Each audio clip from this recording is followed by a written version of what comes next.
Albert Einstein मानव सदी के सबसे बुद्धिमान व्यक्ति, जो कि 20वीं सदी के प्रारंभिक 20 वर्षों तक विश्व के विज्ञान जगत पर छाए रहे। उन्होंने अपनी खोजों के आधार पर समय, अंतरिक्ष और गुरुत्वाकर्षण जैसे सिद्धांत दिए। दोस्तों, वह इतने महान लोकप्रिय इंसान थे कि जब भी वह बाहर घूमने निकलते थे तो लोग उन्हें सड़क पर रोककर उनके दिए गए सिद्धांत की व्याख्याएं पूछते थे, जिसके चलते उन्होंने इस निरंतर पूछताछ से बचने का एक तरीका निकाला, जिसमें वह उन सब लोगों से कहते कि मुझे माफ कीजिए, मुझे लोग अक्सर आइंस्टाइन समझ लेते हैं, मैं वो नहीं हूँ। दोस्तों, वह हमेशा कहते थे कि मेरे अंदर कोई खास गुण नहीं है, मैं तो केवल एक ऐसा व्यक्ति हूँ जिसमें जिज्ञासा कूट कूट कर भरी है। लेकिन दोस्तों, आपको जान के हैरानी होगी कि अल्बर्ट आइंस्टाइन हमेशा से इतने बुद्धिमान नहीं थे, बल्कि उनके बचपन में तो पढ़ाई में कमजोर होने के कारण उन्हें मंद बुद्धि कहा जाने लगा था। है ना एक कितनी हैरान कर देने वाली बात। लेकिन ये तो कुछ भी नहीं है, इसके अलावा भी कई सारी ऐसी बातें हैं जिन्हें जानकर आप आश्चर्य से भर जाएंगे। तो अगर आप सच में जानना चाहते हैं कि कैसे एक मंद बुद्धि बालक से सदी के सबसे बुद्धिमान वैज्ञानिक बने, तो वीडियो के एंड तक बने रहिए। उनका जन्म 1879 में जर्मनी के उल्म नामक स्थान पर हुआ था और उन्होंने अपनी शिक्षा को विभिन्न विश्वविद्यालयों से प्राप्त किया। इन्हें मॉडर्न भौतिकी का जन्मदाता भी कहा जाता था। इनका जीवन कई सारे लोगों को प्रेरणा देता है। आज के हमारे इस वीडियो में हम अल्बर्ट आइंस्टाइन के प्रेरणादायक जीवन के बारे में जानने वाले हैं। अल्बर्ट आइंस्टाइन महान वैज्ञानिक थे। उनकी खोज सारे विश्व में काफी प्रसिद्ध हुई थी। जो लोग विज्ञान में रुचि रखते थे वह उनके सामने कई प्रश्न लेकर के जाते थे। अल्बर्ट आइंस्टाइन उनके सभी प्रश्नों का उत्तर सरल भाषा में देकर उन्हें संतुष्ट कर देते थे। ऐसी घटना है जब एक छात्र अल्बर्ट आइंस्टाइन से एक सवाल पूछा, मुझे सापेक्षता का सिद्धांत समझ में नहीं आया। तब तीसरा मित्र बोला, मुझे सापेक्षता का क ख ग भी नहीं पता है। वह सभी मिलकर के आइंस्टाइन के पास चले गए।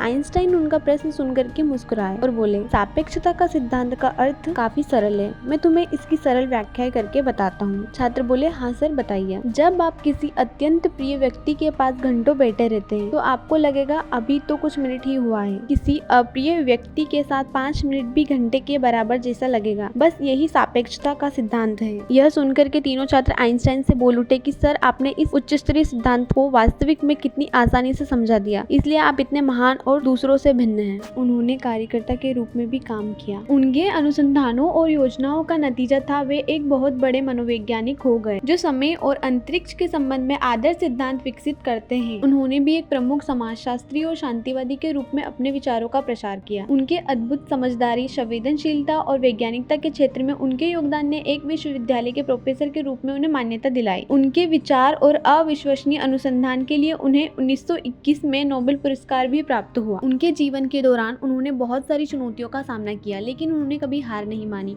और सफलता की राह पर चलना जारी रखा। उनकी निरंतरता, कठोर परिश्रम और अद्भुत दृढ़ संकल्प ने उन्हें सफलता की नई ऊंचाइयों तक पहुंचाया। अल्बर्ट आइंस्टाइन की यह कहानी आपको पसंद आई हो तो वीडियो को लाइक कर दीजिए और चैनल को सब्सक्राइब कर लीजिए। Thank you.